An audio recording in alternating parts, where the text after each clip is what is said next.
Alright, this is part 2 of winterization on Hydro Moble. M2 series. We got our 2x4s in now. As I earlier showed you, we run these under the bottom. This clamps up right here.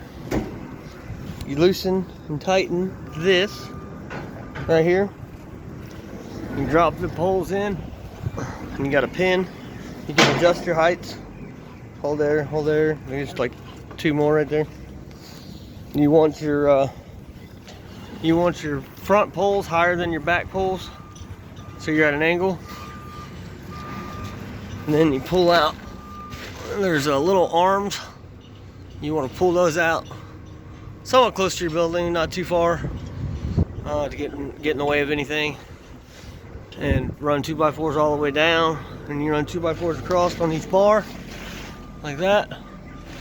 And then you're gonna want to take 2x4s and run across the top like we did here. We staggered them because obviously 8 foot you can't run them straight. You got to stagger them.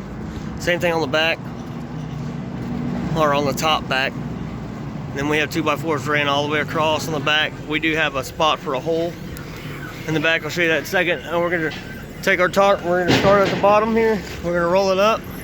And we're going to stretch it all the way across. We're going to use slap staplers and staple everything down to the 2x4s.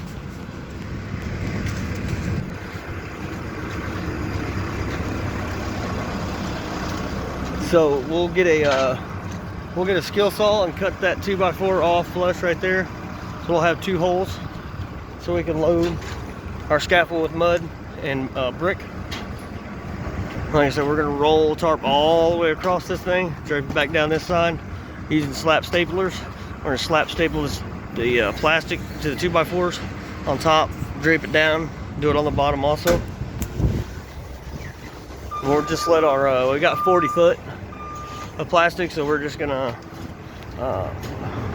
staple it here, staple it there and there. Just let it hang down here. Obviously we still got to put plank up right here. Pulling out our outriggers to do that now. It's going to be 11 degrees here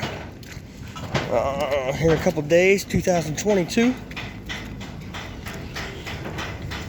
We have this nice big heater. We got some vents here. Electric start. But yeah, she's a big one. I'm not quite sure what BTUs on it.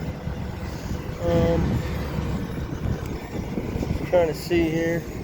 It blows about 290 degrees. But yeah, it's a big one.